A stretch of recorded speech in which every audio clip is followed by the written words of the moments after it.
So I'm starting us out here because we are going to follow with board reorganization. Before we do that work, it would be great to have introductions, and maybe we could start with our new board member, Amy, here. We'll go around and then hear from folks in the audience too. Okay. I'm Amy Bashan. I'm the new representative from Ripton. Jan Newceder, Lorraine Morse, Chip Malcolm. Victoria Jetty. Peter Burrows, Superintendent. Peter Conlon. Davina Damari. Mary Cullinane, Mary Gill. Betty Kaufman, Suzanne Buck, Vicki Wells, Assistant Director of Student Services. That was wrong.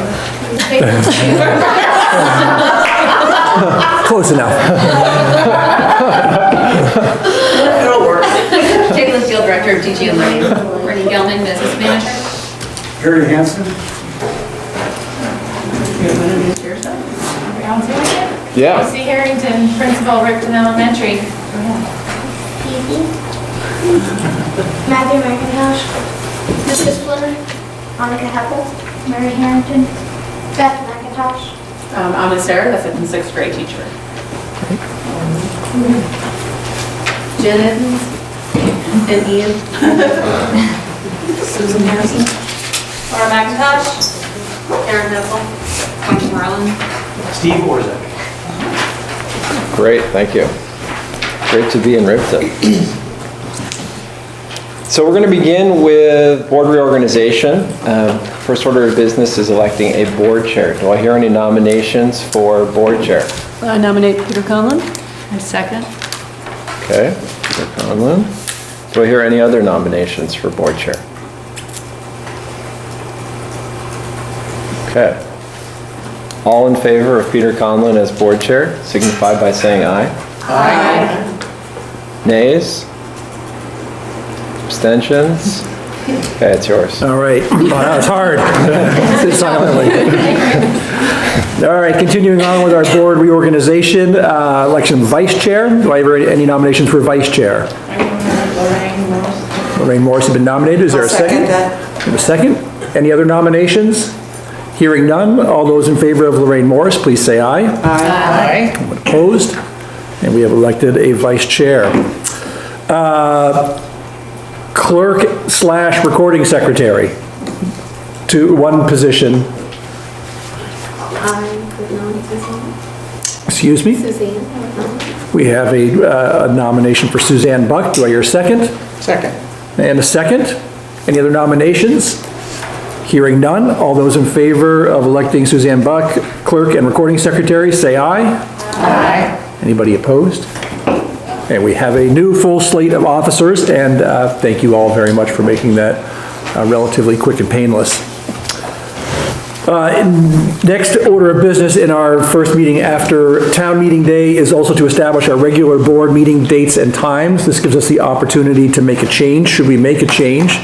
We have been meeting on the first and third Mondays of each month at starting at 6:30 for the regular board meetings, at least on the first Monday. Several of us have suggested maybe we move it to the second and fourth Mondays. For a couple of us, that's for personal conflict reasons, me being one of them, and Lorraine also has a conflict. It would just make things a little easier for the two of us. However, I'm also a fan of not using the first Monday because there seem to be conflicts throughout the year between Labor Day, Memorial Day, town meeting evening, and to me it seems it'd be nice to switch to the second and fourth. That's my argument pro.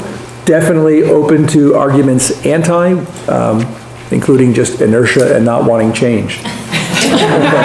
When will we start doing that? Immediately? We can start at any point in time. Yeah. It's just I've been scheduling around that for like the next month and a half or so. So over the next month and a half, I will have conflicts on all those nights.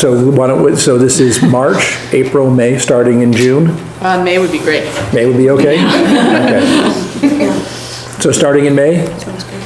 Any objections to that? Can I have a motion then that we move our regular meeting dates to the second and fourth Mondays of the month? So Second.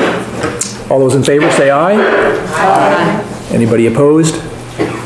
All right, so beginning in May, we will move to the second and fourth Mondays. Thank you very much. Peter? Yes. I assume we will keep that same type of pattern that we had Yeah. relative to committee meeting before the second one, is that correct? That's right. So what we have typically done for Betty and Amy is the first meeting of the month is usually a standard business meeting. The second meeting, we usually will meet in our committees for the first hour and then meet as a board for the second hour, or hour and a half to and a half an hour on the other end, one way or the other. And we usually don't take a lot of action at that second meeting, more of a work session for the board. But circumstances get in the way, and then sometimes we just have a standard board meeting. So in May, Yes? fourth Monday will be Memorial Day. It will. Well, see, we're starting right off with a con. Bang. So just to let you know. Great argument. Usually those third Mondays that are the problem. All right, well, we'll address that later, probably meet on that Tuesday. Committee assignments. I've talked with Amy and Betty, who have both agreed to sort of fill in the spaces that are vacant on committees. However, rather than sort of saying tonight, here's what the committees are, folks email me if you are desperate for a change, but it seems like things have been working well, and I'm a little hesitant to make changes. But we'll take this up again at our next meeting with final decisions. And next meeting is next week. And the next meeting, yes, and because we're still on the first and third Monday, but the first Monday was town meeting day, we will be meeting next week for our next meeting. And that will be, the second meeting of the month is always in Middlebury at the high school. It says 7:30, not 6:30. That's because committee meetings will be at 6:30, but the board meeting is always set for 7:30.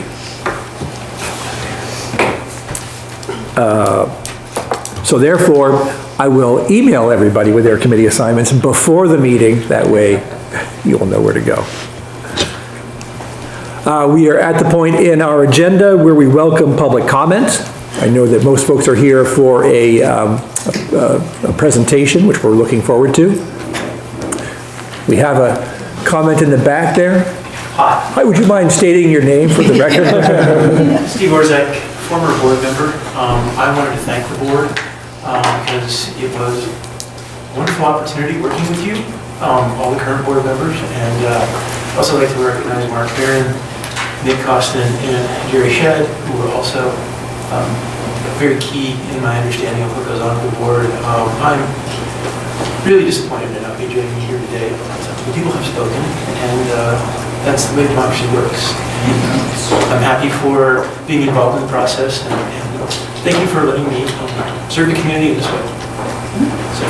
Well, and Steve, I'm very glad you showed up tonight because it allows us the opportunity to thank you for your service. Your input has been vital and important, and your willingness to speak to issues when sometimes it's not that easy has been a great benefit to the chair. And we hope you will stay involved and aware of what's going on. Thank you very much, and I think a round of applause for Steve.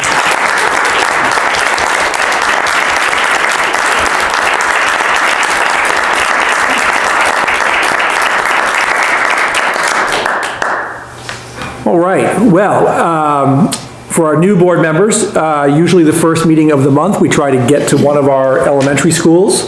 And the great joy of that is not only to see the environment that our students are learning in, but to also hear from the students themselves from that school. And tonight we get to hear from the students at Ripton Elementary School, so. All right, Please. thank you.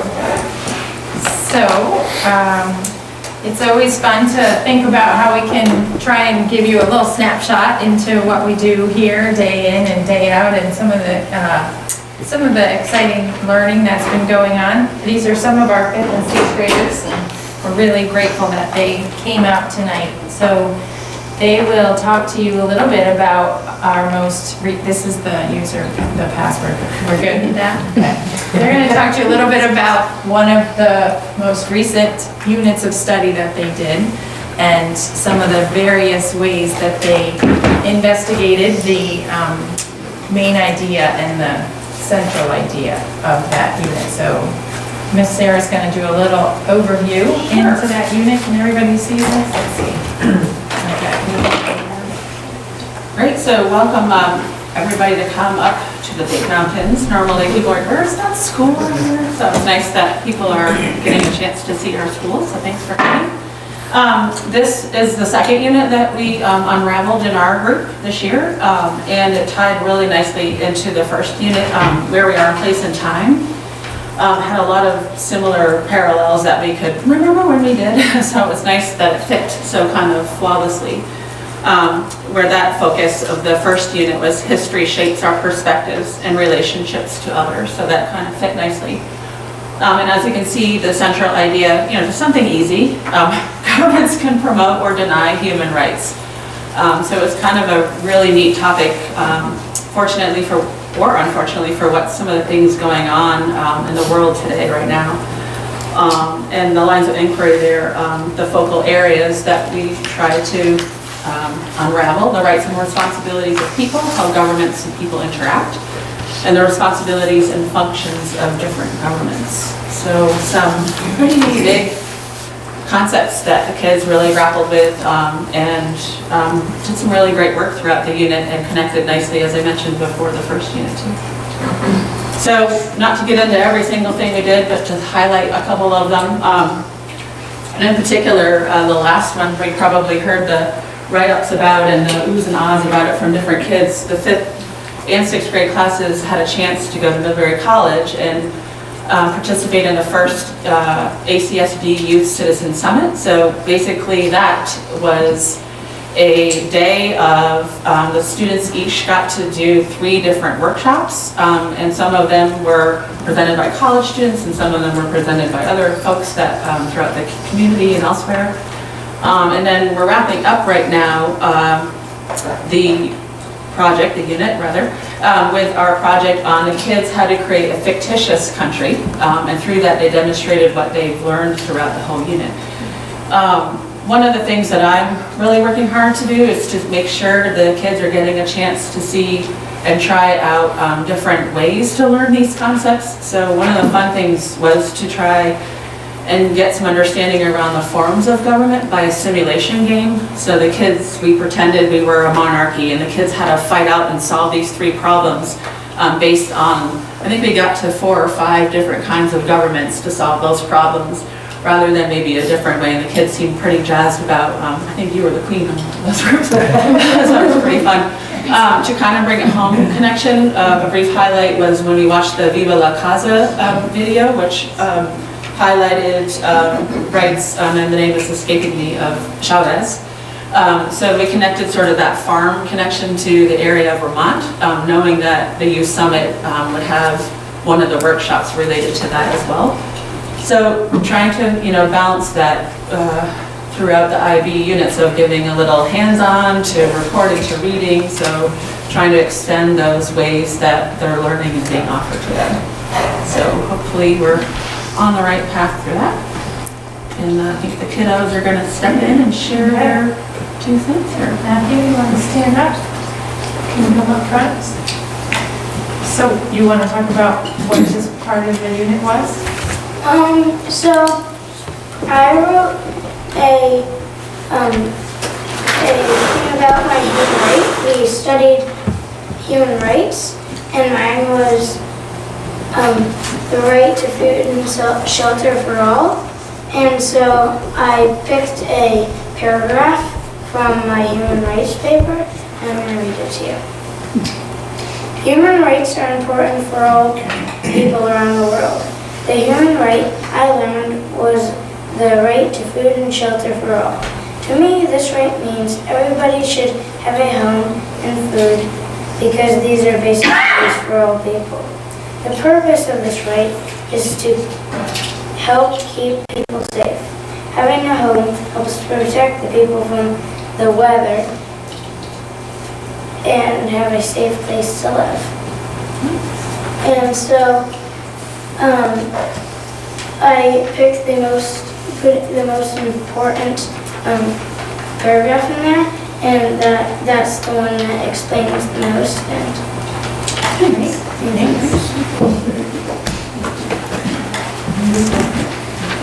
okay, I chose the right to freedom from discrimination. So here are a couple paragraphs. Human rights are very important for everybody in the world. They protect people from humiliation and abuse, intrusion and stealing. But there's one right that is very important to me. Article 2, freedom from discrimination. This states that all humans have human rights, no matter how different they are. There are many human rights that have to do with unfair treatment because of differences, but this one seems to cover them all. However, the right to freedom from discrimination is still not kept. There is still racism and sexism all over the world. Sometimes a mean comment, sometimes a threat. The United Nations, however, is working hard to keep people in line and protect victims of discrimination. Let us hope that they do. It doesn't matter whether you are a boy or a girl, whether you are black or white, gay or straight, you have this right. And I think we should all help to find a better future for all.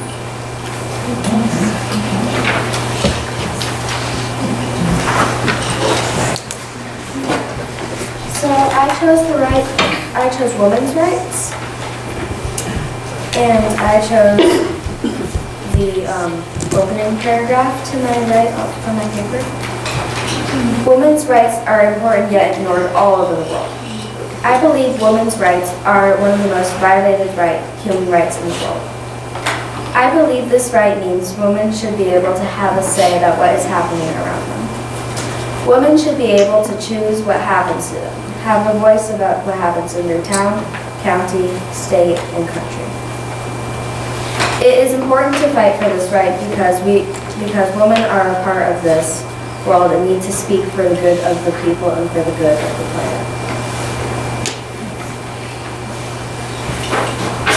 Can I just add in, so one of those, the main document we used was the UDHR document, so was a big document to break down and work on pulling out some of those ones in kid-friendly language and making the connection that the UN and talking a little bit about the history of sort of the timeline of how that evolved, which was pretty interesting for kids to go, oh my gosh, look at all these rights that was pretty interesting for them to do. So that was a really neat document the kids got a chance to explore as well. So I made this mural, and it's on the right to equality, and this right means that all humans are equal no matter who you are. On my mural, there are scales with different genders, different skin colors, different abilities, and different religions. And in order for there to be equality, the scales have to be equal. So I made them equal. And then there's a quote in the back that says, "Equality is the soul of liberty. There is, in fact, no liberty without it." And that's Francis Wright.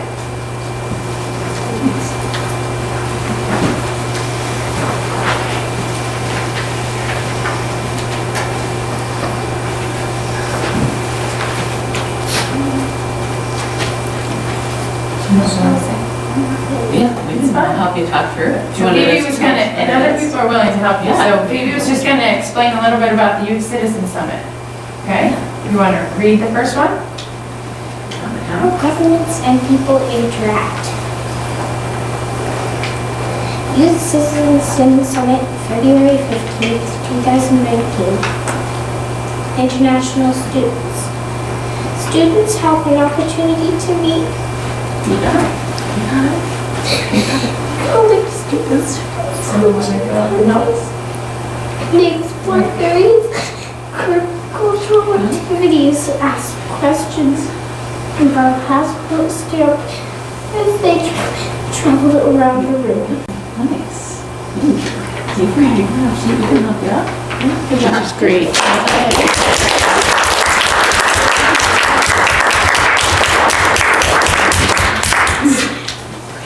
Beth, you want to jump in on this thing?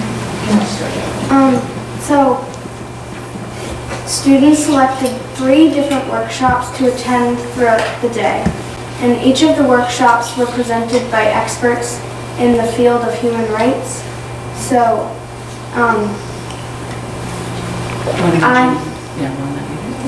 I picked Step Up and Lead, which was about teamwork and communication and how you can lead. I picked What is Fake News Anyway, which is how to find fake news over real news. And then I picked Special Olympics, which there was someone named Adrian talking, and it was in the Special Olympics, and it was very interesting. And that's where the pledge came in. We signed the pledge.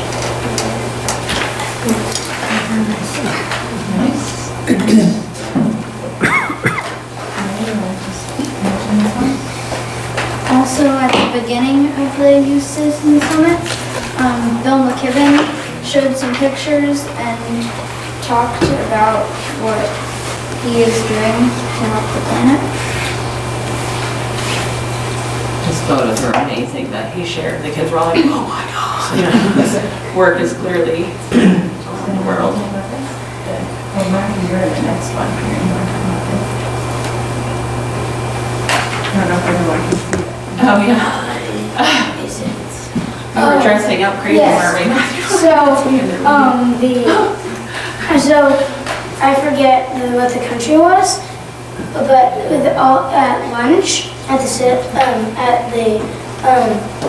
summit program thing,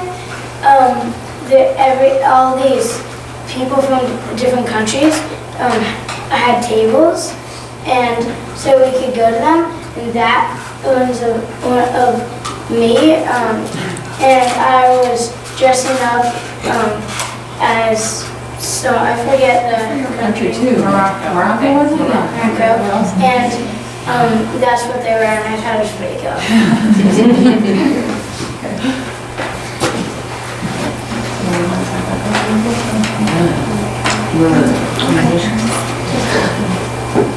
So, also at the end of the summit, a musical artist named Nick Howard came, and he talked to us a little bit, and also sang and played a song that he made called Our Time that sort of had to do with human rights and stuff related to that.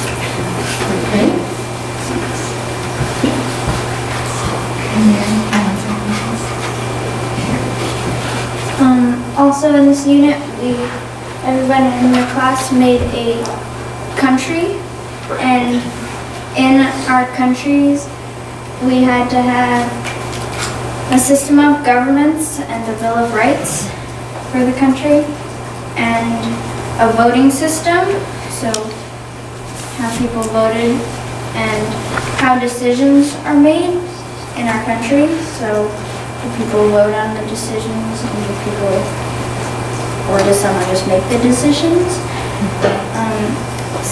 Citizens' rights, whose rights are being promoted and whose rights are being denied in the country. And we had to compare our country's governmental system to other countries' governmental systems. Want to show your website? Or just a couple slides? I have just these My country was called Platypipus, and I just made up the name. And I made a website about mine. You could make a website, a brochure, or a kind of speech, I guess, about it, if you were like someone at the UN. And we also made mottos, and my motto was, "We welcome differences." And this is my Bill of Rights that I made. I bet you didn't have the electoral college. Nice.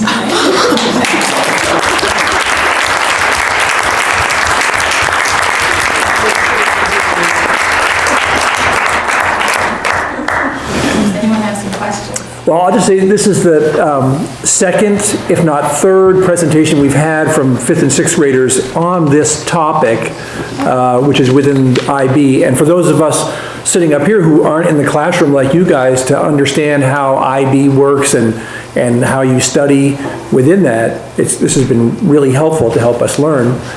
So we were at Cornwall, I think it was, last month, and they studied different countries and sort of their human rights scores, I think it was, and how they fell. And you folks are taking a different approach, but what's great about your summit is I hope, and if not this year, but next year, you should take advantage of talking with the kids from the other schools and about how they're studying how we're organized. It's just it's a great sort of cross-county or cross-district way that you guys can interact with one another on pretty interesting topic. So I do have a question though. Did anybody create a country that doesn't have a whole lot of rights, make it more like a monarchy or a benevolent dictatorship? None of you guys, right? We had a few friends that did a theocracy. So, they got a little carried away with some of the ways that people got punished, but we had to revisit the human rights part of that. But actually came around, and I haven't seen yet the final, what we're sharing about tomorrow is what's happening in our classroom. So everybody's got a deep understanding of what a theocracy is then, We did. which is pretty was a little bit of one that we shared about, difficult to kind of explain, I think, was a challenge for some of us, but we got the religion piece in there that I think that kind of drove home the main gist of that type of government. So, and try to compare it to a country that they know of current times that's following that as well. So we'll see. There should be, hopefully there's no humor sacrificing in these projects. That might violate a human right or two as well, right? Yeah, we work hard on that, yeah. Yes, Chip? I think I reflect Peter's talking about our last at Cornwall in the same way. And I think from the board's training in IB, these are little vignettes that are really important. And because I think looking at this subject, which we could talk about as being civics or, I don't know, governments, but the idea that you started out from this, how do we organize ourselves? Or at least it's a topic. And then you work down from that in whatever way. It does give you a little better idea, I think, of this International Baccalaureate concept, which for those of us brought up in a traditional way, I think it's really helpful. And I would also say, as we get to the point, as you are teaching, like the theory of knowledge or whatever, those are, I think, really important concepts that the board should have input into, other than from our reading, but just from presentations and all. And I commend the schools that are doing it, because it's really been helpful to me to sort of appreciate this big thing called IB. Mary? I just want to compliment you on how expansive this topic has become and how much more you all know about governments and how our society works compared to previous students or even my generation.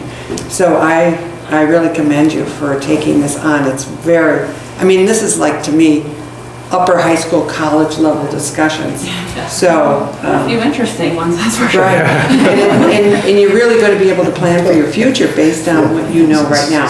So I really commend you for doing such a fabulous job.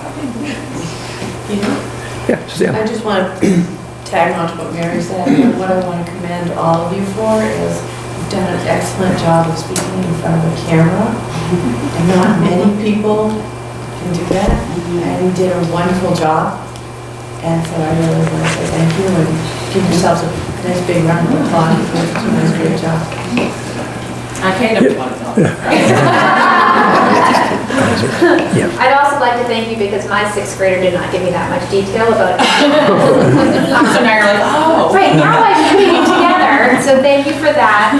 And also just as a teacher, because, like Peter said, it seems like some of the other schools are doing something similar, maybe a little different take on it. How has your experience been as far as working with other teachers from other schools on the IB, and how does that work sort of, with the location challenges? Yeah, it's actually been incredibly helpful just because we're so sort of isolated in our own world of having just 4 core teachers here that all do multi-age. So I'm a little saddened when we're needing to split up, so I'll need to soon join my 6th grade team. So, but joining that one 5th grade team for most of this year has been amazing. It's just great to share ideas. Oh, I have a source of that, and just, I don't have that luxury in the building. Right. And, we certainly can use each other, but it's so not the same to be like, oh, you're 2nd grade. Like, to have those conversations are not the same. So it's fantastic to be able to meet with same age.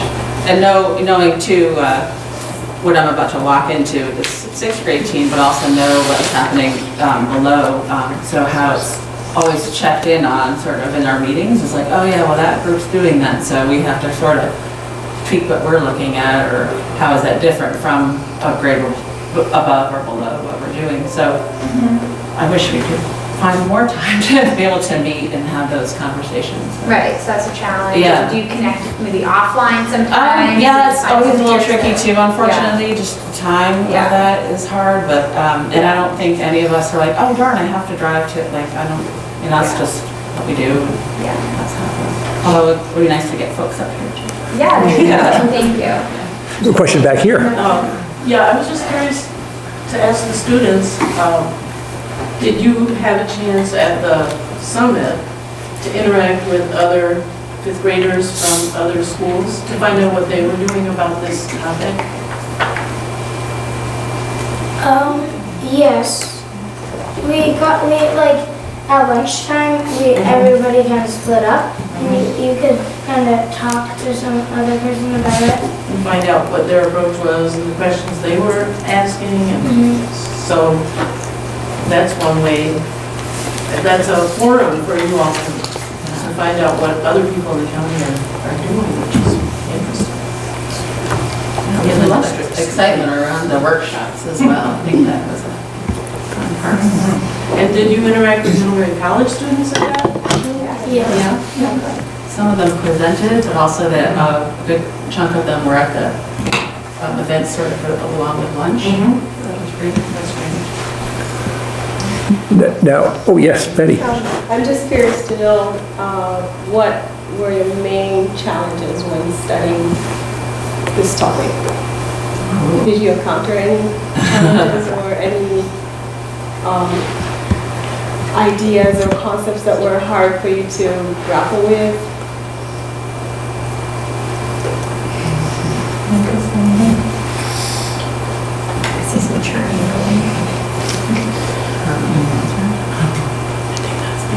Can I speak a little for this?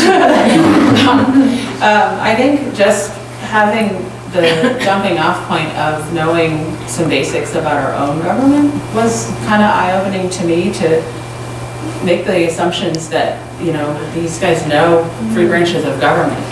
And just to kind of start with some basics, I think, was a key thing to, we gotta do a little backward kind of checking in on what we kind of know to build from there, or else this might not go very far. And I think some of the vocabulary and certainly the documents we work with were over my head. So, not to say that they couldn't access, we found ways that they have kid-friendly versions of things that we were surprised by. And I think we did a lot of really great video connections, tapping into some, CNN 10 is one that a lot of the 5th and 6th grade teachers are utilizing, and it's literally 10 minutes of just sort of snippets of things around the world to kind of make the connections. And we did a lot of those that happen to connect to the human rights piece of this particular unit. So I think just through snippets and things, trying to figure out and check in and have those conversations about, is anybody understanding what we're doing? But I feel like that's a valuable thing to keep in mind. I know for me that with all of those things with IB, I have a tendency to just keep going and needing to stop and check more to reflect on what kids are really understanding, to kind of piece that together before continuing. So it's a work in progress for sure, but these guys had the most, I wish I had recorded the conversations because there were many really valuable things that these guys and gals have to say, so it's pretty awesome that they were connected like that, so. Well, you are welcome to deepen your understanding of government and how we're organized as we take up issues such as approving the minutes and paying the bills. However, we'll understand if you'd like to leave at this point, and we really appreciate you taking the time. Thanks, guys.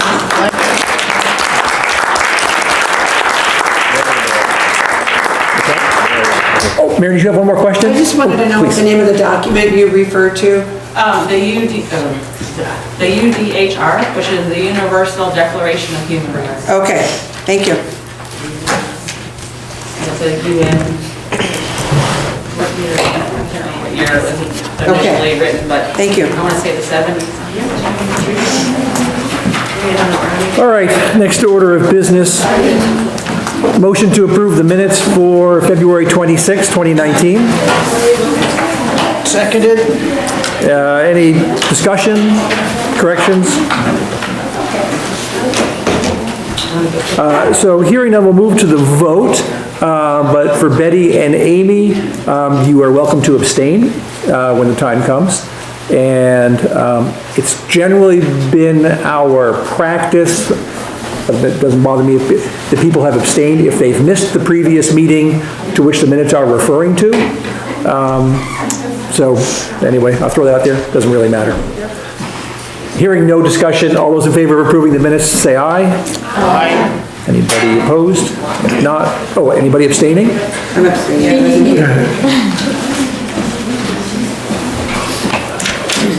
All right, back to the agenda here. We will now move on to another recurring agenda item, which is, am I right? You're right. Yeah, I'm right. Which is approving the bills.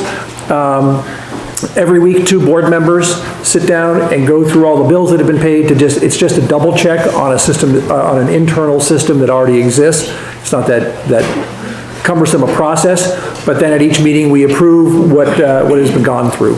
And that usually begins with a report from a member of the Finance Committee. I'll just correct to say the bills haven't been paid when we look at them. There are bills to be paid. To be paid. The board members look at them, we sign off on them, representing the board at large. And then the treasurer's called in and signs those checks and the bills are paid. So just, we and whoever is the 2 members that do it are representing the board and saying, yes, it's okay to pay this bill.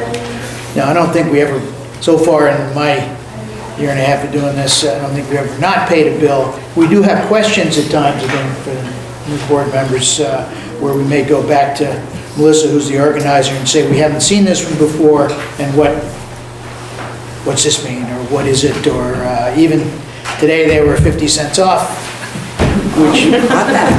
I remember Red Sox tickets as stopping whoever I was working with.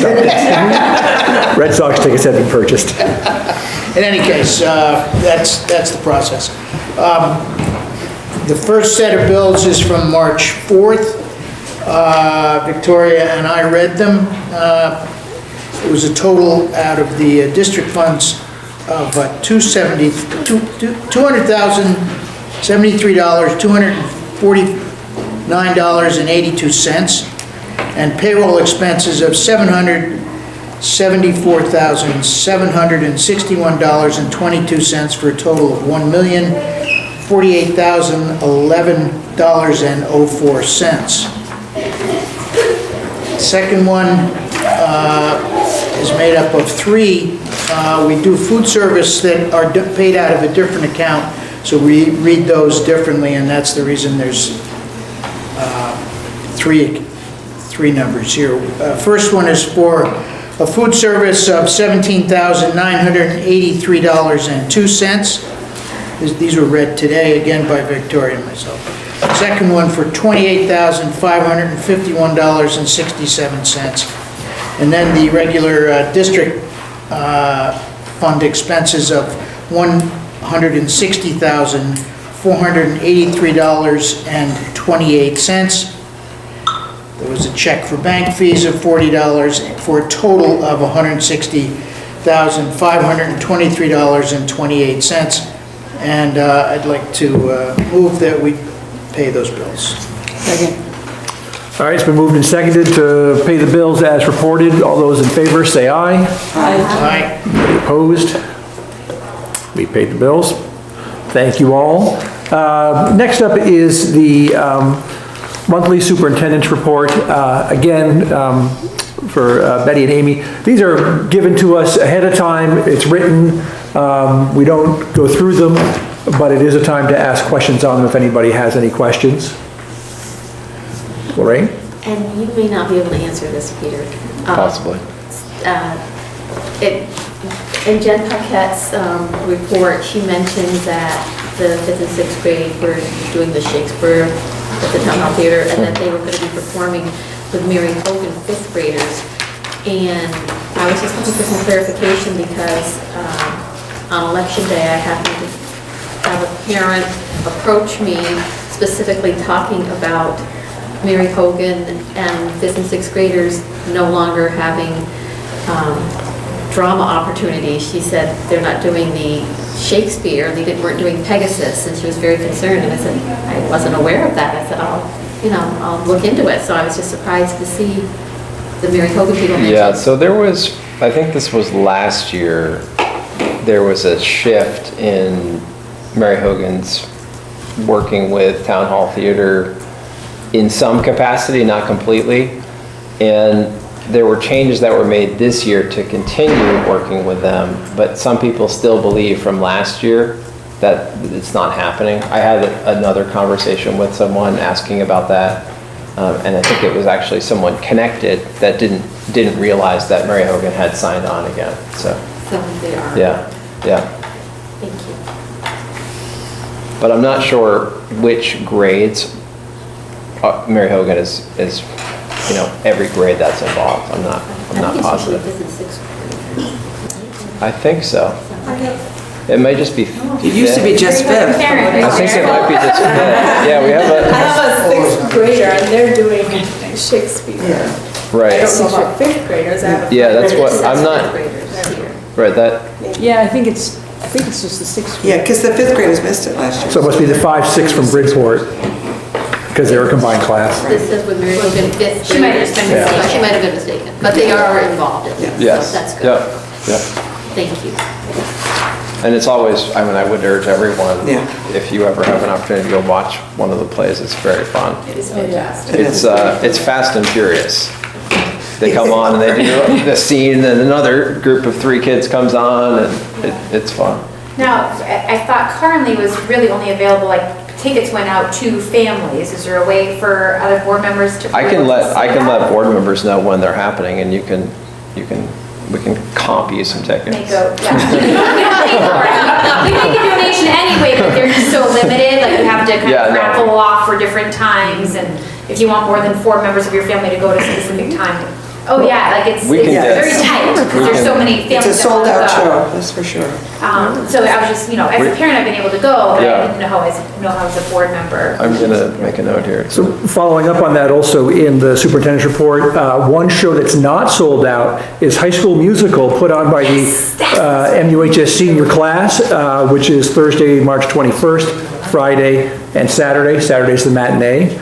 Yes. You cannot get your tickets comped because it is a fundraiser for project graduation, and it's very important. It's a very important fundraiser, so I would encourage everybody to go to that. So the Says the 21st. obvious parent of a senior. I was just gonna say, you're the mistake in this one. 21st through the 23rd, okay. Yes. Yeah, I want to go to that. All right. Next on our agenda is review, adopt, and amend the following policies. However, with the board's permission, we're going to delay that 1 month to allow just a little more. You skipped over the integrated field review. Oh, geez. All right, well, it wasn't to do much anyway, so. Why are we doing it? I don't know. We're going to go back to the integrated field review that I jumped over. Oh, You went out. I want to know. Which is we why. weren't going to do that either, okay. All right, so I'm going to let you introduce this, because I only think I know what it's about. Okay. So the integrated field review arose out of the Ed Quality Review from the Agency of Education. This began, I think, 3 years ago. They started talking about designing a different way of assessing Vermont schools. This happened around the time that Vermont was still in a kind of tug of war with the feds around how we're going to respond to requirements for under the previous Elementary and Secondary Education Act, which is now ESSA, which changed 2 years ago. So Vermont has always kind of been floating around, not really following what the feds have requested, partly because of our scale. And we were able to kind of be exempt from some of the requirements because of the number of students we have. So Vermont designed a Ed Quality Review. The intentionality behind it was to have peers support each other in assessing their district. And so the integrated field review is falls under the umbrella of the Ed Quality Review. This was built into our ESSA plan for the state of Vermont, so this still is housed, it's still a requirement. There are questions about whether this is going to continue given the capacity of the Agency of Education and the expenditure of energy that it requires to conduct these field reviews. The general model for this field review is people from your general vicinity, so Addison County and Rutland County, sign up to do a tour of some of their neighboring districts. So Vicki could, for example, sign up and go to Rutland City and go to Mount Abe. I could sign up and go to 2 districts, 3 districts. And so essentially it's a process where you're facilitated by someone from the Agency of Education, and you spend a day in a couple schools. I may be assigned to Mary Hogan and Shoreham, and I might be from Rutland, and I'll go to those 2 schools. We will reconvene at the end of the day. The team from all the neighboring districts that are coming to see our district will get together, and they write up a report. So this IFR is the acronym, because it has to be an acronym, is the result of the visit that we had in November. Thank you. And Vicki led this initiative, so I'm going to allow her to talk kind of specifically about the conversation both with the team and the lead of that team, and then with the findings. Okay. So like Peter said, this happened in November, and we had a team of, it was about 20 individuals, 5 or 6 from the Agency of Education, and superintendents, curriculum coordinators, staff, principals from multiple other districts came, and they were here for the entire day. I think they started at like 7:30 in the morning that day, and started, and I've been on one and we've received one, and you start the day as a group. Each member of your team is assigned one area. So there's 5 areas that the integrated field review takes a look at. It's academic proficiency, personalization, safe and healthy schools, high quality staffing, and our investment priorities. So every member of the team is given one of those 5 areas to focus on. And there are certain standards that you're looking for and that you're looking at, and there's certain questions that when you go out to talk with staff that you ask. So they met for about an hour at in a central location. They then broke up into small teams, and we literally sent out 10 teams some came to central office. We had each one of our schools visited, and then they met back for lunch, and then they switched, and each team then went to a second school. And the team that visited central office was only there for the morning, so we sent them to the high school afterwards. And a lot of what they do is They go out, when they're on a school visit, they go out, they talk to students, they talk to staff, they observe classrooms, we talk to parents, community members, and most of it is just gathering information, taking a look at, what are some of the things on the wall. So when they came here, looking at the learner profile, looking at some of the pieces around IB, the strategic plan, what are they seeing? They also, prior to, I'm going to step back for a second, prior to coming, for each one of these 5 areas, we had to give them artifacts.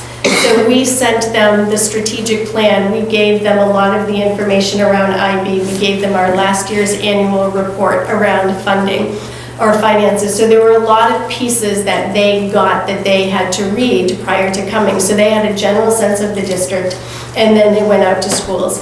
After they came back in the afternoon, people compared notes, the team, so there was an academic proficiency team, got together and talked about what they saw, what were the artifacts that they looked at, and what were their findings of fact. And so you can't be objective. No, you have to be objective. You can't be subjective when you're looking at the data. What is it you saw? What is it you heard? And by about how many people? So the majority of the students said, or the students that we talked to said. So it was a really qualitative look at the district as a whole within these 5 areas. And so lots of commendations, both listening as the team met in the afternoon. I stayed for a few minutes. They wanted some alone time, so I stayed for a few minutes. But lots of the commendations that we got were very clearly dedicated, committed, invested staff and administration, really a care for each and every student. They commented on the strategic plan and how it laid out a clear vision and plan for several years. There was a feeling that there was a great sense of pride, not only in the schools, but in the communities and the ACSD community as a whole. And a lot of comments about IB and looking at inquiry and how IB, inquiry, and personalization really connect well together. The recommendations that they give, so for each one, they give us kind of two bulleted points, and it's up on the website, but 2 bulleted points in each area, 2 recommendations and then, or 2 commendations and then 2 recommendations. And I will say, out of all of it, there was nothing that came back that was an aha. It's pretty much what we already knew, and a lot of it's stuff that we're working on. So the recommendations really looked at longitudinal data systems to review trends. It's something we've been talking about for a long time. Reviewing resource distribution to ensure that we better meet the needs of all of our students. Looking at ways to monitor our overall systems and systems of services and staffing to ensure equitable opportunities for all students. They talked about an overall maintenance plan for our schools that seems like it would go hand in hand with our facilities master plan. Looking at updating our supervision and evaluation system, which has been on our minds for a few years now, to better support not only the strategic plan, but the focus on IB. And then really reviewing budgeting priorities, again, to focus on program equity and resources among schools. So none of it was a surprise, and I think basically what they did is they reiterated back to us what we felt our most important needs were and where we're heading anyway. So I think overall, it was great to also go into a school system and really look at it from a very different perspective. Were you suggesting that this is maybe the first, was this the first time that this has happened under ESSA? The first time for us. Yeah. Yes. Okay. Yeah. And maybe the last. It could be, yeah, it could be. Mary? They did all this in one day? In one day, yep. Yeah, and a lot of it. Do you feel that they did a fairly good assessment? I think they did it, yeah. There, like I said, there was no surprises there. There was nothing there that I think any one of us would have said, ooh, I don't understand that. But they did a lot of reading ahead of time. And then having been on this, you go to the school, then you come back and you're writing notes constantly. And then it's just pulling all of the pieces together. So yeah, I think it was a fair representation. And one thing I would add to that is part of the design of this, and knowing what's happening across Vermont in all of the small school districts across Vermont, it is helpful in some places to bring people together to help support places that are struggling. We're not struggling, but there are places in Vermont that are really struggling, and they're struggling in isolation. And so this process is, from a design perspective, I think is helpful from the point of view of, the agency's not going to enter a district unless there's something legally off the rails, right? So this is an opportunity to get others in with the agency into a district to then start providing support. So that is, I believe, part of the design of it as well. Yeah, it is not meant in any way to be evaluative. They were not here to evaluate us and our systems. It was really just taking a look at, here are the ed quality standards, here's where we are, and just a review of that. So a report card. Yeah. So there's not any required follow-up? No. But I would imagine it feels like, given that accreditation is every 10 years, right? And that's a major, there's a self-study, and there are all kinds of standards that we're not thinking about except for when we're preparing for that. Whereas this is kind of like a snapshot in time, nice feedback of, if we're continually trying to improve, a little bit of external feedback is probably, and did you find that when you went on a visit that it was helpful in terms of bringing back ideas and? I thought it was great because, and it was interesting because the same things that we struggle with, even though we're unique in that we're looking at IB, the same things that we struggle with around time and professional development and all of the pieces that are, coming together, other districts are struggling with also. It's just, it's not within IB, but the same struggles are still there. Yeah. I just had a question relative to the personnel, because in reading the list of people, there were a lot of people from Rutland, Northwest, Northeast. That's a lot of people coming out of the district for each district for a day. Is that something that we fund in reciprocal nature to? If you pull a teacher or administrator out of their normal function, then we fund that, assuming we're going to get the same thing back. It was a number of people that struck me on that, which is good. Yeah, it's a big list of people. And we had about 20 in ACSD that went out. We didn't all go out the same day. I went out back in November. You were just recently out.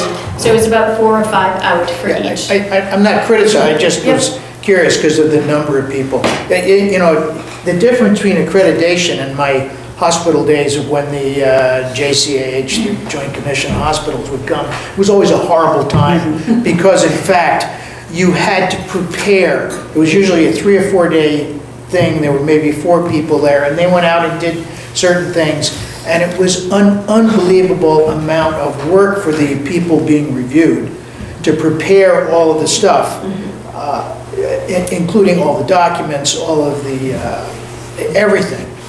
And it was almost sort of like when they came and reviewed dairy farms, where you had to find something, to check that you weren't doing right. There's a cobweb in this corner, there were too many cats in the barn, my brother's a dairy farmer. So it was always, you made sure there was a little bit so they could find, so that,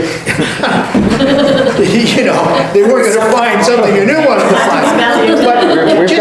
We've got a few cobwebs. Yeah, cobwebs, but I'm just being a little bit cynical on it. But the difference between accreditation, just bring that up a little differently as to how that would. That's a totally different process that. I know that, but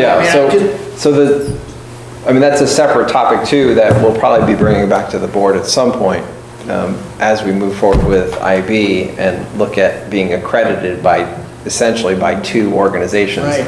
The 10-year lift with NEASC is a big one and requires a lot of people and a lot of money, and it's not required. Right. It's something that people do and have done, but it's not, in some organizations and in some sectors, you have to be accredited to operate.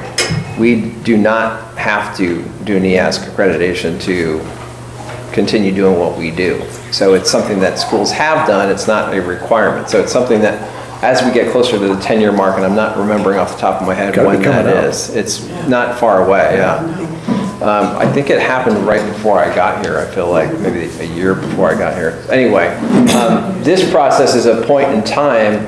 I think their design of it is that it's more it's going to happen more often than every 10 years. So I believe it was a 3-year period is what I remember last hearing. Like every 3 years you'd get a review. Like I said, whether that actually happens or not, I'd be surprised if they can carry this forward, given all the other things that are stalled and delayed at the agency right now. Just one other follow-up to that, sorry. But when we were accredited before, so to speak, the district wasn't accredited, the individual schools were accredited. Well, and just the high school, isn't it? High school. Right, Just the high school. so then accreditation will be just the high school and the rest of the district will not be part of it, when it comes again. If we decide to be do accredited. NEASC, yeah. It's a high school accreditation. Yeah, okay. And would you not do it, would we not be required to do it because we would be accredited by IB at that point, or just? No, but it's just not required. So there are districts in the state that have decided not to go forward with it. It used to be, as I recollect, that if you weren't accredited, that would really bad. impact your ability to apply to a good college. This was a huge issue 25 years ago before we did all the construction, because that was the issue. Students left the district. We for weren't fear going of to be losing accredited, accreditation. and that would potentially really impact their ability to have a valid background degree, so to speak. Right. So- No, and we'll take that up at that issue at another time. No, It is a national thing because it was, before I left Oregon, it was happening there too. it's just a case of Lorraine. when we look at all this stuff. I wrote a question mark next to a couple of sentences, and I just wondered if you could clarify what they were talking about. I can try. Under financial alignment, number 2, it said parent and staff interviewees indicate that there are more district-wide interim positions than full-time. What, do we have a lot of interim positions? What are they talking about? So it wasn't interim, it was, they were talking about itinerant versus interim. And there certainly aren't more itinerant than there are, but we do have a lot, especially in the small rural schools, we have a lot of people who share sometimes 4 buildings. They're full-time, but they're in 4 buildings. And right underneath that, under communication, number 2, it said, staff express better communication with individual schools compared to communication from the district level. What are they trying to say there? Again, I wonder if it's in regards to the itinerant, that they tend to get, my thinking would be that they tend to get better information from the individual schools that they are in versus the information that's coming from central office may not always get to them. That's my perception. Thanks. I will say that I know that they made, at least some of the folks from this, the agency made an effort to learn more about us. One of the gentlemen I met at one of our facilities dialogue meetings the night before their visit the next day. And it was really, for me, it was heartening to know that he was just trying to make an effort to understand the district and understand what we were going through, and jumped right in on a table and, and just kind of was listening to the conversation, and even said a few things about how they'll compare to some of the districts that he's visited. So I found that to be nice. Yeah, that was great. And he was the lead for the agency. He was the lead, I thought he was, trying to get a grasp of kind of who we are as a community and as a district. Yeah. Great, thank you. Okay, back to the agenda on course. Report of the board. I don't think we're prepared for any reports. Do you have anything in mind on that? What are you referring to? Oh, it's our standard. It's always on the agenda. Right. No, I don't have anything yet. Nor do I. But I will use that opportunity to just say we do deserve a little bit of a pat on the back to ourselves. A lopsided budget vote is a very big deal, and thank you to the administration for coming through with a great explanation and a great plan for us to pat ourselves on the back about. I think it shows the work that the board does and the community does to talk about what we're doing and to support education, and especially heartening to see what the vote was just north of us. We had one passed by 7 votes and one by 13. Yeah. So I just think that speaks a lot to the work that you all do. Yeah, that's a real show of great community support. It doesn't take much, though, to have a splinter in the place to generate wrong information also, so. Yeah, that's why we have a doctor on board. But I meant that's really important to do. I would say next year, somehow we have to be able to, even though we won this big time, to be able to make sure that, and I don't know what happened in the small towns, nothing happened in Middlebury that was an issue relative to schools. But there were people that, somebody stood up at the Middlebury meeting and said, well, I didn't know I should go to there to hear the budget, you know, type of thing. So I think as we get into this blending of the boundaries in our district, town-wise, so that there's now going to be one boundary district-wide education, we have to promote that whole thing of the annual meeting. And this is where the school stuff. I know we've done that. I just don't know how to do it better so that people... We need to think about that. So that people really understand that this is separate. It's a separate district. It's not your town anymore, you know, that's making a difference, or that's not where they need to go. So. Of course, it's never been at the Middlebury Town Meeting anyway. No, although the last few years Ruth did it, okay? Right, but there's never been a school meeting. There's never been a school meeting along with the town meeting, but Ruth did that the last few years, and there were a number of people that said, well, how come you're not doing it again? Maybe planning and engagement people, maybe once we can get through this year. Maybe we, you know, if I forget, maybe some of the rest of you that are on that committee are interested in being that committee. Just keep that in mind, because it is something that I just didn't have the bandwidth to push this year. I pushed it the prior year, and we did more kind of, you know, grassroots efforts. But next year, I think you're right, Chip. Well, obviously we didn't have to, because people trusted that when they put the vote down, they trusted us. They voted for it, but I still feel like there's still a communication issue. And that's where the engagement of the community, I think, is really crucial still, and I don't want to just let it go. I think we need to make a plan for that, a communications plan for that. I do think the more we get into this planning process, more people are going to be engaged. And I think there'll be that greater interest in participating in the annual meeting. Right, if we can just, so if they are interested, we just need to let them know kind of how that works. Right, it's all part of the same project. All right, so we are going to pass over adopting and amending the following policies. We're going to just put that off a month for a little further discussion in the committee. And we'll move on to next point, which is we need to appoint the Hannaford Career Center Board representatives. Suzanne and Lorraine have been the board representatives. Just a reminder to everybody, the Hannaford Career Center Board is made up of a combination of board members from the district boards who have been elected, because a certain portion of the Hannaford Career Center Board has to be folks who have been elected. So they come from the 3 districts that feed the Hannaford Career Center. And there are also some people who are appointed at large and appointed by boards and from workforce development. Did I explain that correctly? Yes. Lorraine and Suzanne have been the 2 members of this board appointed. I'm assuming they would both like to continue. I'm also assuming it to be a very good idea to reappoint you, as Suzanne happens to be the chair of the Hannaford Career Center Board. Please do not give Dana a heart attack. We have a lot of work going on the Career Center Board with Just pass it around. possibly You were saying bone. I was like, new programs that are coming, I think to relook at their entire policy manual.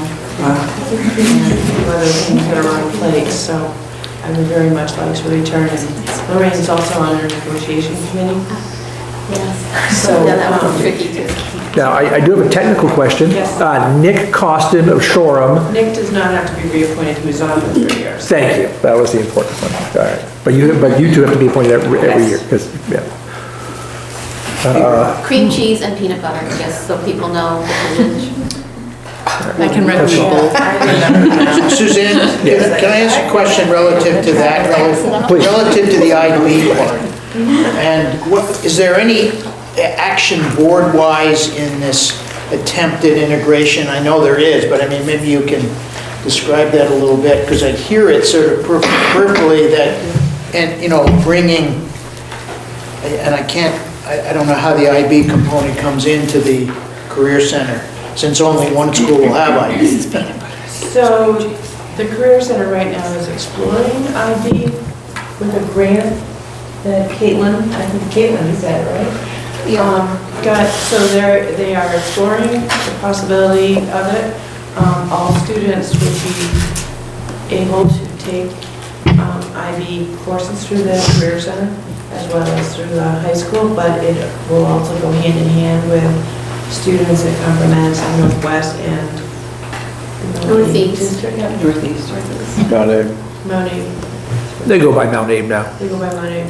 Yes. It's called Your name, yeah, your name. Yeah. So it's a little complicated. It's because they haven't, they're in a discovery process, you might say, thinking about it, moving towards it. Would you like me to share a little more about that? Yeah, you probably know okay. So, I collaborated on a grant through the Agency of Education last spring and we were awarded it. It involves multiple projects that tie components of the International Baccalaureate that focus on personalized learning and flexible pathways together into a coherent plan starting at 6th grade up through graduation. So we're combining the Act 77 personalized learning plan process with the International Baccalaureate elements of those programs that really facilitate and scaffold personal learning skills. Part of that is a co-exploration. We partnered with the Career Center on that grant, and an element of that is co-exploring the possibility of offering the IB career-related program as an alternative path to graduation to the diploma program. So if we offer both, then a kid could choose to do the full diploma program at the high school or the full certificate program at the Career Center. I'm talking with my hands a lot, I'm sorry. That's all right. Or sample from any of those and do internships or dual enrollment, all of those elements that we already offer as options to pick up credits toward graduation. So the idea is to create more pathways, but also have that IB rigor connected with the Career Center. So we've been actively exploring that together. We went into the grant thinking that we would be hosting the IB CP, career-related program at the high school, in partnership with the Career Center. And the path that we're actually exploring now, I think, is far more exciting. We're looking at offering the IB career-related program at the Career Center in partnership with the high school, which means that those elements of the career-related program from the IB would be deeply integrated into the career-related studies that are offered at Hannaford and also then available to other sending schools.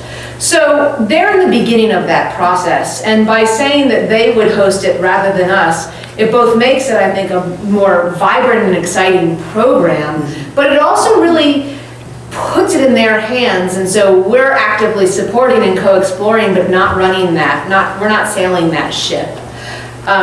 So that's why it's really, where we're about to implement IB, they're really just starting on this journey with us and doing that co-exploration to decide how's it going to work? How to move forward, yeah. So that's where that stands right Are there now. other models of the career-focused IB program to look to? Yeah, there are. So it's the newest of the IB programs. So, but it's growing rapidly. So there are different models all over the world. And so that idea, so it's a CP1 versus a CP2 model. The idea of a CP1 is that we hold it at the high school. And we just pick up those career-related studies in some other way. We either bring them in or we partner with an organization and send the kids out for those threads. It's like, like the engineering thread. Well, that's my reference point on it. Right, and so that's certainly one option, but that idea of a CP2, where it's a separate organization that's a standalone IB program, they then would get authorized to run it themselves. But then, because we already have a partnership with them, our students can access it. The career-related program is probably the most flexible of the 4 IB programs, so there are a lot of ways to imagine that. So it'll take the Career Center some time to decide, you know, what they would like to build, but I love So- you. So I realize that we're a little off topic here, but I'd like to, Does a couple more questions. elongate the process going with a CP2 approach than a CP1 approach? So, I think it probably will take a little bit longer. I mean, but I'm not sure that we had the capacity to do it well at speed. I mean, just because our high school, like all of our schools, are running so fast and so hard and really just learning all of these different things. And so now we have a whole new building full of colleagues on this journey with us. And so, yeah, because they're not as far along in that IB exploration process as we are, yeah, it probably slows it down a little bit. By maybe a year. But I would have to say that those at the Career Center that have heard about it and started to look at it are very excited. Great. And the board did endorse continuing on with looking at it, putting it, endorsing it more through all the career programming. So the board's behind it too. Well, and they're continuing to access this grant that we share to send people to more trainings, which is wonderful. That's what the grant is for in part. And they also have applied on their own for an extension to the grant to continue the exploration. So they're investing time and energy in that process. Thanks, I didn't mean, sorry. No, that's okay. It was probably, we were right for an update, anyway. But anyway, back to business, which is appointing our two members to the board.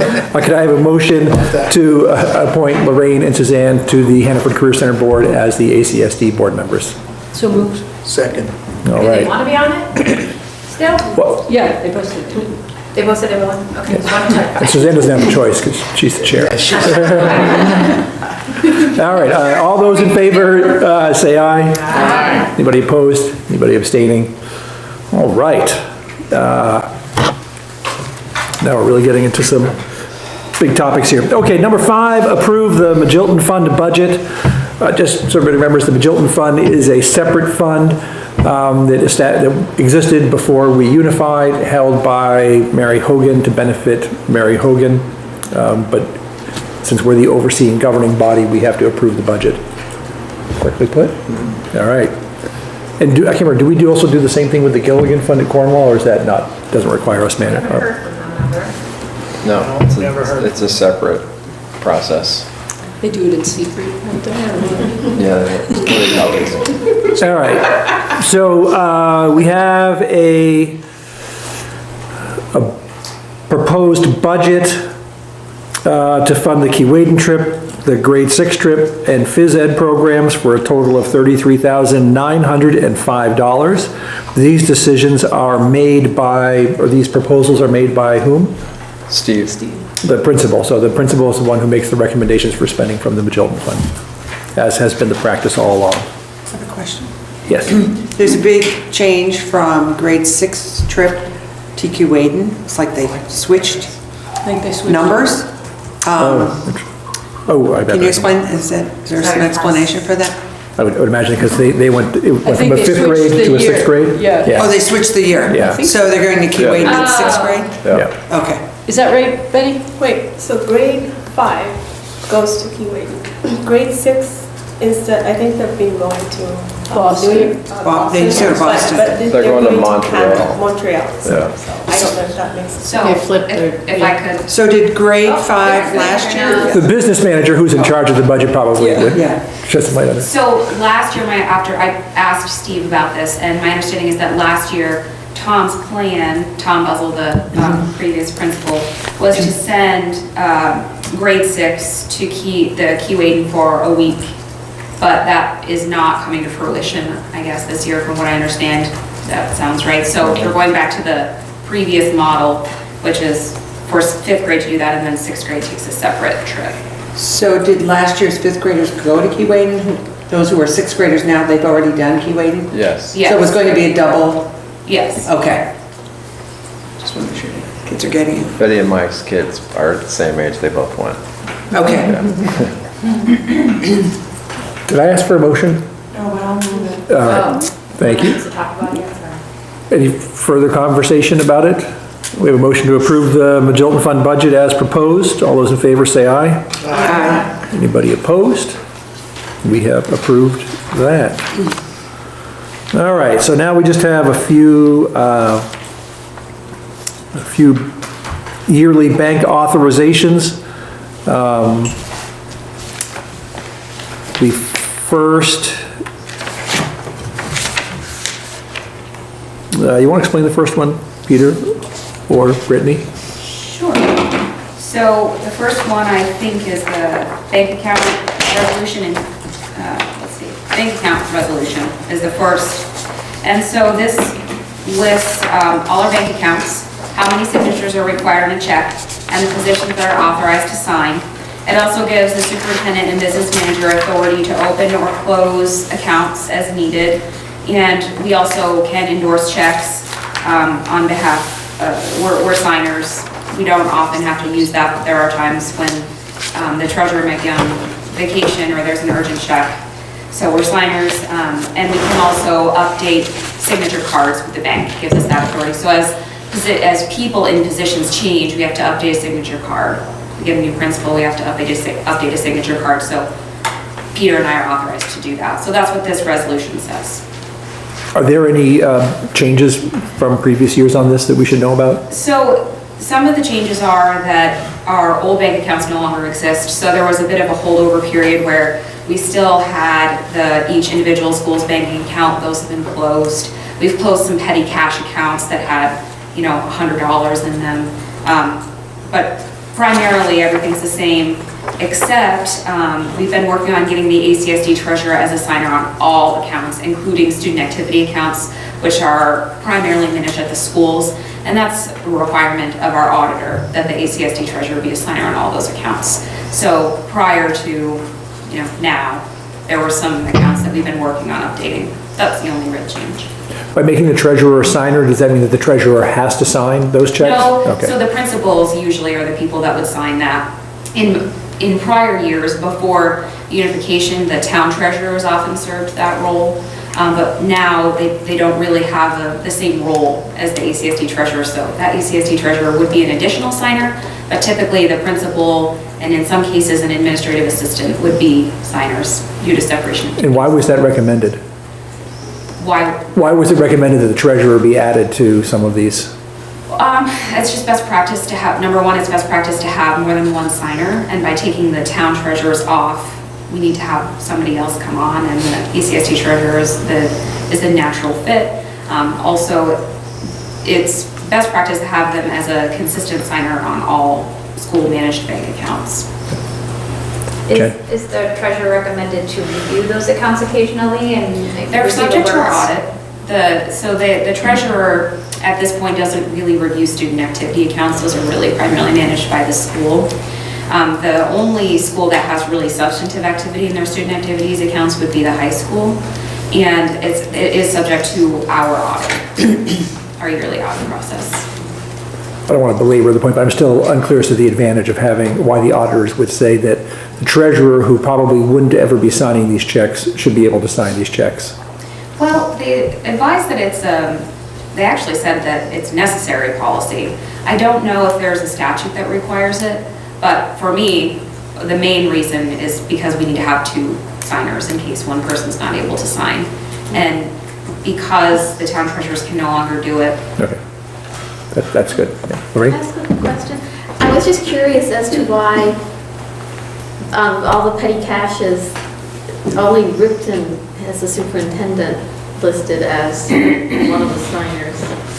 No offense, Tracy, I didn't know if there was something going on here. We have a lot of petty cash. I take really good care of this school. It's just historical. There's not really anything necessary about it. We can take him off. We're kind of working on streamlining and reining in our bank accounts. So it's probably something to look at. It's not really necessary. copious amounts of petty cash I wrote in. Darn it, this is actually, I have been working on this with, primarily our accounts are held at National Bank of Middlebury, so I actually had a meeting with them recently to really make sure that everyone we have is current in their position, so we have been working on getting this cleaned up. If you looked at the resolution from last year, the list was about 3 pages long. Oh, wow. Yeah. All right, well, would somebody please move that we approve the resolution as presented? I will. Second. All right. Any further discussion? All those in favor say aye. Aye. Anybody opposed? And we have approved that one. The second one is reviewing the bills. The Board of Directors authorizes the following board members to review, authorize payment, and sign director's orders as needed when the school board does not meet regularly on a scheduled invoice payment or approval date. We have traditionally, you can either name specific board members or you can select any 2 board members, which has been our practice. And that allows really any 2 of us to go and review the bills. And I would recommend we continue to follow that practice. Should we make a motion about that? And the second part of it says, also the Board of Directors requests board distribution of school financial reports as follows: to every member of the school board of directors, or just to the finance committee of the school board with a copy to board chair. There's no reason why it can't go to all board members, right? All right, any questions on that? I have a motion, we approve that resolution as presented. Second. All right. All those in favor say aye. Aye. Anybody opposed? All right, taking care of business. Got my signature here.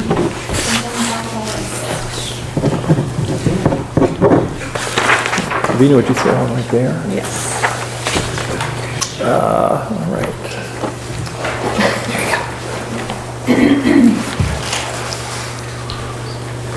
Okay, financial management questionnaire, which I'm sure everybody has read all the little lines and looked at the boxes that were checked.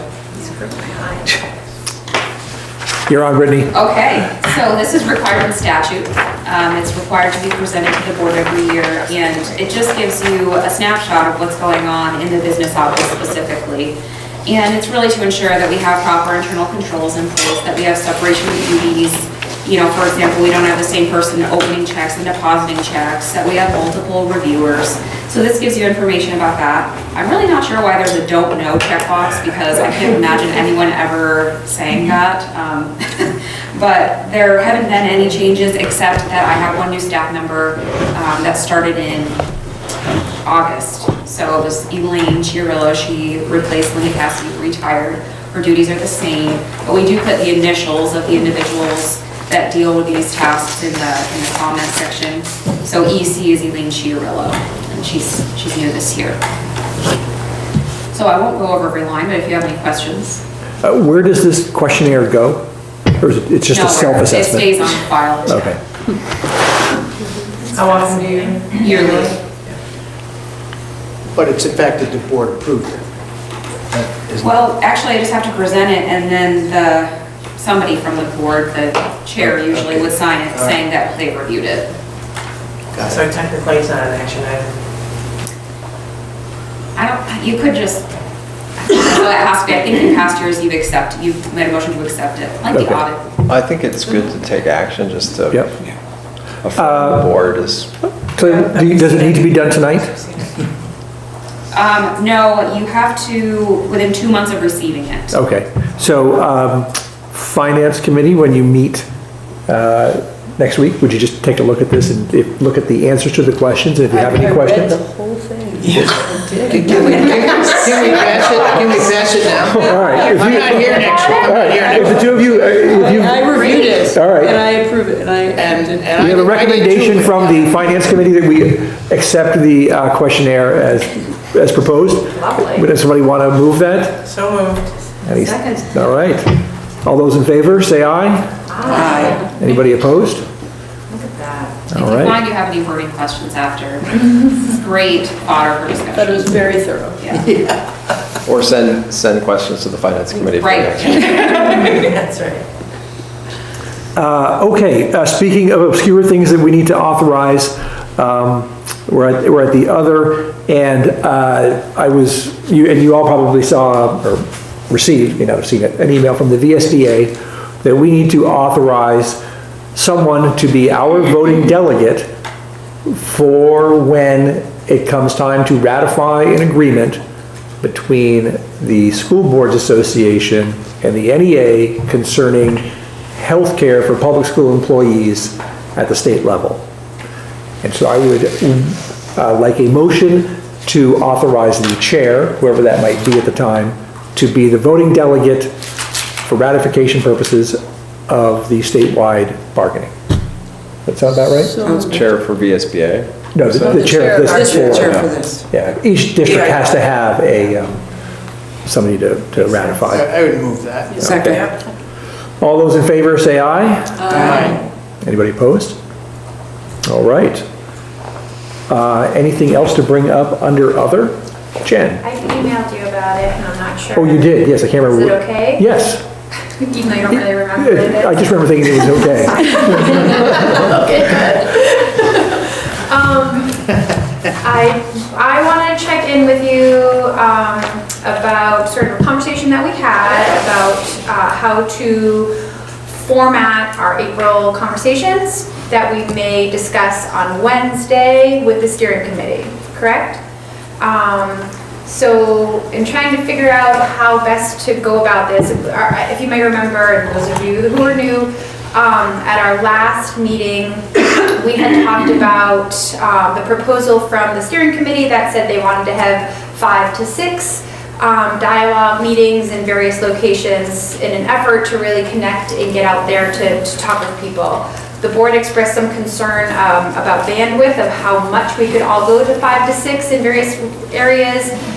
We wanted those facilitated with Bob, and we might be stretching ourselves a little too thin. So Bob and Dr. Burrows and Mary and I met in between then and now to just try to wrap our heads around how can we meet these goals while also understanding our locations. And we talked about the possibility of 1 to 3 major, work sessions in or near Middlebury. So kind of sort of like the format that we had the last time. And then perhaps before, we were leaning a little bit more toward after, but your feedback, it would be helpful. Those big meetings, small board groups, small groups of us, 3 to 4 people, could then go out to individual towns, whether we announce our own meeting or we ask the town if they feel like it's better to go to a Friends of meeting or a select board meeting to debrief about that meeting, the big meeting, and hear about how their town, is responding to the conversation. So if we did it before, it would need to be a kind of a pitch, like get your town out there. The downside of that would be people might feel like you brought us out here, but you can't really answer our questions or engage us in a conversation. Afterward, if there are some challenging conversations, it could be, 3 or 4 people might find themselves in an uncomfortable situation of trying to deal with that. So I wanted your feedback. If you feel like that's okay for us to talk to the steering committee about, looks like we have some burning additional information about that, or if you feel like, there's a different idea that you feel might work better. Is there something else you want to say? No, I was scratching. Oh, I thought you were like... I just went like that. It's like an auction. You can't move. She was raising her hand. I was raising my There you go. Yes. We'll take that one. Are you assuming that the people who come to these extra small meetings will have gone to the larger That's ones? the question, right? So it's part of the conversation, whether they've gone to it or not. If they haven't gone to it, we sort of give this sort of brief summary.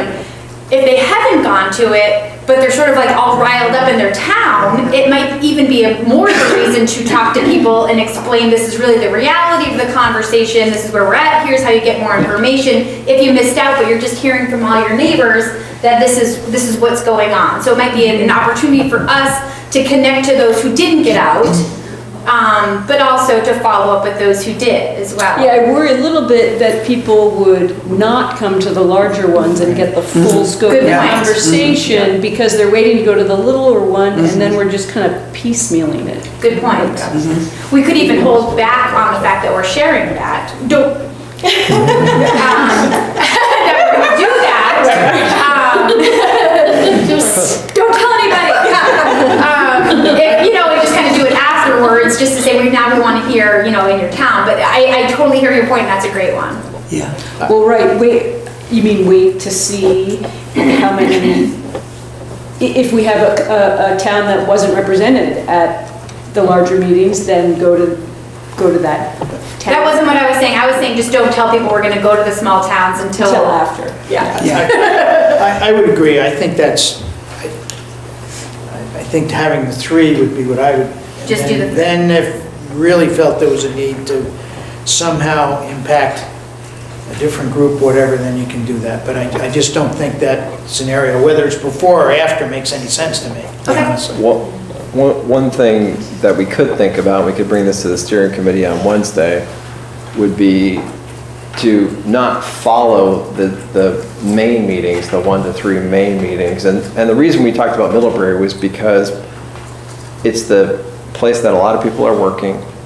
If we want to try to find a space where everybody can come together as one family, one community, one organization, it's the best place to have it, to have people talking from multiple towns. That's the conversation we're trying to set up, and that's why I think we eventually landed there. We also want to be cognizant of the fact that we might not reach everybody. So maybe one thing for the steering committee to talk about on Wednesday is, instead of following the large group directly with a small, which makes it look like they're the same, there may be something where the board goes out a little bit later, not right after the April meeting, but a bit later, not the same context and everything, but some other way to reach out. I don't know, it's just... Jen, I know we did videos of the first group of sessions. Do we know how much they were viewed by people? I don't have that information. Because I'm just wondering if we did a better promotion around, if you're not able to attend the meetings in Middlebury, here's a video of it. So that it's not like they're coming into, they have access to the information and the full meeting. Yeah. Are those analytics available on your website? To see how many people have viewed the video? Yeah. Is that strictly through MCTV? I think it is, yeah. If it's through MCTV, we have an expert back here. Oh. I know the... Can you get the camera on him, please? I know the meeting that came before the budget presentation, that was really heavily viewed. I don't know if somebody shared it on social media or not, but I think that's almost 2,000 views, I think. What did I do with that? Wait, which video? Whoa. The budget meeting? It was the really short one before that. The annual where we had Where the stage students room. did a presentation on the project? No, The just annual meeting. Oh, the annual meeting. For the smaller towns, I think maybe it's a little less. I'd have to check. I just know if there's some sort of social media presence that tends to really boost the numbers. That's probably a good thing to keep in mind. Yeah, okay. So if we have the link from the ACSD website, but it's hitting your video, is your video hosted online so that you could actually count the views even if it's being hit through our website? I believe so, yeah. And YouTube will also let us know what percentage that's being directed to us from. So perhaps I could follow up with MCTV about the guidelines. So I guess I would say 2 things. One, I tend to be wary of all of a sudden going to individual towns just because that promotes individual town identity and protection.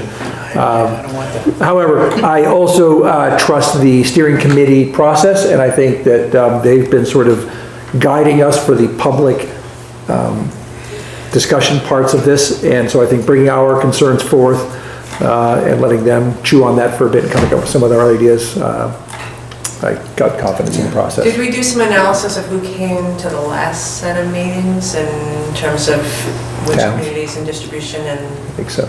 that We informed. took names, we didn't necessarily take what towns they were from. We didn't? just knew ad hoc that there was a variety. There, you know, it was mixed, and we purposefully mixed the tables, even if they sat with their own group. When we had the tables talk to each other, we had people get up and move around, and that was rich, and that's what we want to encourage. And we're afraid if we have one, you know, in a given town, even if we do, you know, 3 in 3 different towns, that perhaps folks just in that area will be encouraged to go. And so it's really nice to have those rich conversations. And so it's that balance of how do we get the most voices at the table as possible, while also maintaining the rich conversation. That's why I was just curious what the number is, so then if we know Yeah. where we might need to do extra outreach to make sure that we get others. Yeah, I do think that, well, you guys can discuss this and come up with a plan, but we should, when people come in and sign in, it would be good to get to know what town Yeah, they're what from, town. to get that distribution. So the concerns are that it might get confused with the full dialogue and not go to Yes. the full dialogue. Are there other concerns? I mean, the idea of the separation, you know, and just hearing from that town is actually fairly purposeful in this idea. It's we want to hear, like, how does your town now feel about it? But do you feel like that would be a negative thing to do? Well, I don't know, I'm just coming from the fact that if we're wanting to take away boundaries and form a new district and have a plan, the less that we separate out one town against another town, to me is, I think is difficult. I know it's a balance, and I understand that, especially when one town is bigger by far than all the other towns combined. Well, not quite, but I mean, it's in that sort of dominant position, but. I think we also, it's probably a good thing not to decide on now. I think that we see how the big meeting goes, and then we can kind of assess what's needed. Okay. But I think you said it well yourself, that, you know, you have the meeting in the smaller towns, and you're missing the rich conversation of having all the communities together. Yeah. And so you're reinforcing this one town versus other town versus other town. That's what I want. Right. And I appreciate the comments with regards to wanting to have the rich conversations. I think the thing that we're trying to do, though, is to make sure we have more of those conversations, because we only had a rich conversation for 123 people. Right. So we need to be incredibly sensitive to that fact. And to Chip's point before, it does just take one little splinter. That's all it takes. And to make sure that over the next couple of years, we do everything we can to demonstrate that this is about bringing a community together, I think is super important. And we have to find a way to get more people to participate actively in that debate. And I think it's bringing people together, and I think it's also making sure that people feel heard. And that's what I'm a little concerned about, is people might not feel that if we only hold 3 in Middlebury. And I feel like the steering committee feels that way. So I'm just trying to think of other ways and other options that we might have. But I totally hear, you know, all of your thoughts, which are great. And so I'll bring these back to the steering committee on Wednesday. Is there anything else kind of different or burning that you want to share with them? Okay, thank you. All right. If there's nothing else, certainly would take a motion. Yes? I just wanted to mention that Victoria and I, a couple of weeks ago, attended a MESA meeting that we were invited to. I think the whole board was invited to that. And it was very good. Would you explain what MESA is to those of us who... Oh, Middlebury Elementary School Association, sorry, the parent group at Mary Hogan. And they had quite a large turnout, I thought, and they asked us some questions, and we, you know, chatted about some things going on, and it was good. We appreciated being invited. Yeah, there's good energy in that group. Yeah. Very thoughtful, smart. I think that's a better way to try to ask questions, or to try to get information out, whatever groups. I know there's stronger ones in Weybridge and maybe Middlebury and whatever, but rather than having a general topic, what draws people out to get information is a controversy in most cases, all right? And, you know, I think we will get people out at some point when we narrow this whole plan down. For them to have input on it is fine, but at some point, we have to come together and make decisions, and I'm not sure that we're gonna hear a lot of other plans that we haven't heard already, from the one end to the extreme to the other. Status quo to total radical change. So. All right, I just happen to see a note here. I would remind everybody that as board members, we are entitled to an annual stipend. So if you have not done your paperwork with Brittany or with Gail, which I never have, so. Is that something we have to do since, again, on top of last fall's, or does last fall's continue to follow us? It's probably one time. Some of us got paid twice last year. Yeah, we got paid Well, twice. you must have gotten money. Yeah, but. Who got paid twice? You were dinner. There were two in the I got fall. $500 once. There were two in the fall, that's right. I never got anything in the fall. I never got anything. Have you gone in and done your I-9 and your W? We had, some people didn't come in to pick them up, they were left over, we just, I'll pick up your absentee ballots. There was another one this fall. Didn't get one. I thought there were two this fall, but I forgot. No, No, I didn't get one. Jory didn't get one, I know. I just thought it came awfully quick after the last one, that's why. I will. it did, because we were late in doing it with the first one. The superintendent will check with the head of human resources. I will check and I will get back to everybody. Yeah. I've spent it all, so I'm sorry. Interest on, and back pay, yes. Otherwise, a motion to adjourn? All in favor? Anybody opposed? We stand adjourned. Thanks to everybody for coming up the mountain. So, assuming Betty's on.